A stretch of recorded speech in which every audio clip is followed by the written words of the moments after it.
Same time మనందరికీ కూడా police vehicles గురించి కూడా మాట్లాడుకోవాలి. నాకు చాలా మంది మంత్రులు నాకు ఫోన్ చేస్తున్నారు, అమ్మా ఎస్కాట్ వెహికల్ పరిగెట్టట్లేదమ్మా అని. మొన్న ఎవరో మాట చెప్తున్నారు, ఎస్కాట్ వెహికల్ కనుక ముందు వెళ్తే వెనకాతల ప్యాసింజర్స్ కూడా తిట్టుకుంటారు, ఎందుకంటే పొగ అంత నల్లగా వస్తుందంట. ఏంటి వాటి పరిస్థితి ఏంటి అని అడిగా ఇప్పుడు డిపార్ట్మెంట్ వాళ్ళని. అడిగితే మేడం అవి 2014లో 15లో ఇచ్చినవండి, ఈ రోజు వరకు వాటి మెయింటెనెన్స్ లేదు, ఈ రోజు వరకు కొత్త వెహికల్స్ లేవు. అంటే వెహికల్స్ మినిమం అది. ఇంకా ఆశ్చర్యకరమైన సంఘటన చెప్పన, ప్రతి పోలీస్ స్టేషన్ కి చంద్రబాబు నాయుడు గారు ముఖ్యమంత్రిగా ఉండేటప్పుడు మినిమం వాళ్ళకి స్టేషనరీ ఖర్చుల కింద మెయింటెనెన్స్ కి 8,000 రూపీస్ ఇచ్చేవాళ్ళు.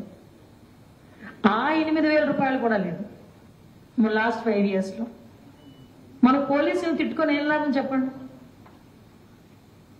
ఆ 8,000 రూపాయలు అంటే ఈవెన్ పేపర్ పెన్ ఖర్చు కూడా గవర్నమెంట్ ప్రొవైడ్ చేయలేదు అంటే 8,000 రూపీస్ కూడా గవర్నమెంట్ ఆల్రెడీ ఇచ్చింది.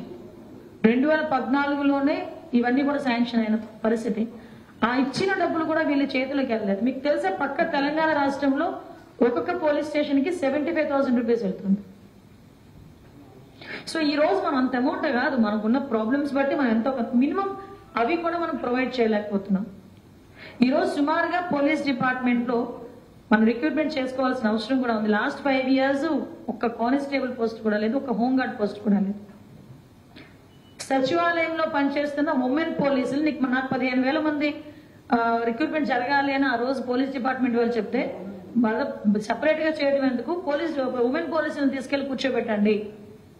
ఉమెన్ పోలీస్ ఏంటి అసలు? పోలీస్ అని మాట అనిపించుకోవాలన్నా, కాకి చొక్కా వేసుకోవాలన్నా వాళ్ళకంటూ ఒక ప్రొసీజర్ ఉండేది. ఒక written test, physical test, training, after that ఆ కాకి చొక్కా వాళ్ళ ఒంటి మీద పడింది. ఎక్కడ? కానిస్టేబుల్ దగ్గర నుంచి ఐపీఎస్ ఆఫీసర్ వరకు కూడా ఒకటే ప్రొసీజర్.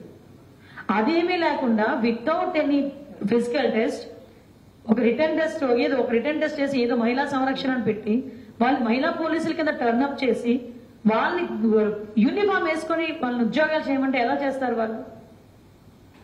సో వాళ్ళ దగ్గర నుంచి రివర్స్, వాళ్ళు సరిగా పనిచేయలేక 40+ ఏజ్ ఉన్న వాళ్ళు కూడా అందులో ఉన్నారు. ఎంటెక్లు బీటెక్లు చేసుకున్న వాళ్ళు ఉన్నారు. అసలు విల్లింగ్ ఎంతమంది ఉన్నారు, అన్విల్లింగ్ ఎంతమంది ఉన్నారు, ఆ సపరేషన్ కూడా ఈ రోజు వరకు మనకు జరగల. సో ఇలాంటి ప్రాబ్లమ్స్ ఉన్నాయి. అట్ ద సేమ్ టైం ఈ రోజు మన ఫస్ట్ నుంచి కూడా చంద్రబాబు నాయుడు గారి ఆదేశాల మేరకు గాంజా మీద మనం అన్ని కూడా మాట్లాడుకుంటున్నాం. గాంజా గురించి మాట్లాడుకునేటప్పుడు కూడా నార్కోటిక్స్ సపరేట్ గా నార్కోటిక్ టాస్క్ ఫోర్స్ అన్నది ఈ రోజు వరకు కూడా సిఐడిలో ఇంప్లిమెంట్ అయింది. సిఐడి డిపార్ట్మెంట్ కి సపరేట్ గా ఈ ఉమెన్ వింగ్ కానీ, ఉమెన్ ప్రొటెక్షన్ వింగ్ కానీ, ఈ నార్కోటిక్ వింగ్ కానీ ఇవన్నీ కూడా అందులో ఉన్నాయి. అంటే వీళ్ళు నన్ను క్షమించాలి, మొదటి వరకు సిఐడి ఎలా పనిచేస్తుందో మీకు తెలుసు. Sorry to say. సో అటువంటి ప్లేస్ లో నార్కోటిక్ ఏం పనిచేసింది? ఈరోజు కనీసం చెక్ పోస్టుల దగ్గర సీసీ కెమెరాలు పెట్టుకోలేని పరిస్థితిలో ఉన్నాం. నిజంగా మనసు పెట్టి పనిచేస్తే హోమ్ డిపార్ట్మెంట్ లో మెరాకిల్స్ చేయొచ్చు. క్లియర్ కట్ గా పోలీస్ డిపార్ట్మెంట్ వాళ్ళు కనుక మనం అందరం కూడా కలిసి విత్ పబ్లిక్ పార్ట్నర్షిప్ తో, పీపుల్ పార్ట్నర్షిప్ తో కనుక మనం ముందుకు వెళ్ళగలిగితే డెఫినెట్ గా పోలీస్ డిపార్ట్మెంట్ లో రిఫార్మ్స్ తీసుకురావచ్చు. మేము దాని మీదనే ఫర్దర్ గా కూడా ఒక ప్లాన్ ఆఫ్ యాక్షన్ రెడీ చేసుకోవడానికి డీసీపీ గారి అధ్యక్షతన ఈ రోజు మీటింగ్ ప్లాన్ చేసుకోవడం జరిగింది. ఎంత డీటెయిల్ గా వెళ్ళామంటే ఈవెన్ సైబర్ క్రైమ్ విషయంలోని కూడా మనం ఏ రకంగా మనం చేస్తే సైబర్ క్రైమ్ మనం అరికట్టొచ్చు. సైబర్ క్రైమ్ లో టెక్నాలజీని బేస్ చేసుకొని కంప్యూటర్ నాలెడ్జ్ ఉన్న ఎస్ఐస్ ని కానీ, సిఐస్ ని కానీ తీసుకొని వాళ్ళకి ట్రైన్అప్ చేసి ఎలా చేయాలి, ఇవన్నీ కూడా చాలా క్లియర్ గా, చాలా ఇన్ డెప్త్ గా మేమందరం కూడా డిస్కస్ చేసుకోవడం జరిగింది. ఫ్యూచర్ లో డెఫినెట్ గా పోలీస్ వ్యవస్థలో రిఫార్మ్స్ వస్తాయని మాత్రం నేను నమ్ముతున్నా. But at the same time ఎక్కడైతే ముఖ్యంగా కొంతమంది అఫీషియల్స్ ఉంటారు, నేను అందరు అఫీషియల్స్ గురించి నేను మాట్లాడాను. ఈ రోజు నేను ప్రతి ప్లాట్ఫామ్ మీద చెప్తూనే ఉన్నా, పని చేయండి. మళ్ళా ఇంకొకటి డిపార్ట్మెంట్ తరఫున, గవర్నమెంట్ తరఫున పోలీస్ డిపార్ట్మెంట్ వాళ్ళకి ఒకటి చెప్పా, పోలీస్ అనేసరికి అక్కడికి వెళ్తే మమ్మల్ని తిడతారనో కొడతారనో భయపడో పోలీస్ స్టేషన్కి వెళ్ళకూడదు. నాకు బాధ వచ్చింది అంటే ఫస్ట్ గుర్తు రావాల్సింది పోలీస్.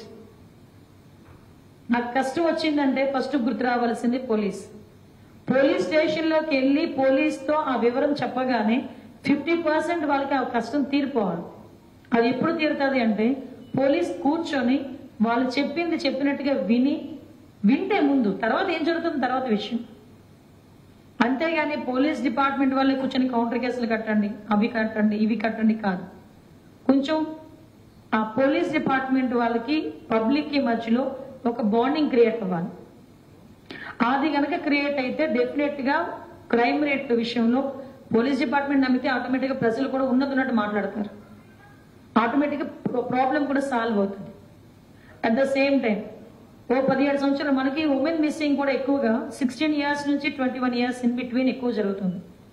ఆ వయసులో పిల్లలు తప్పిపోయారు అని ఏ తల్లిదండ్రులైనా వస్తే స్టార్టింగ్ లోనే అమ్మాయి ఎవరితో వెళ్ళిపోయిందనో అలాంటి మాటలు మాట్లాడొద్దు అని క్లియర్ గా చెప్పడం జరిగింది పోలీస్ డిపార్ట్మెంట్ వాళ్ళందరికీ కూడా.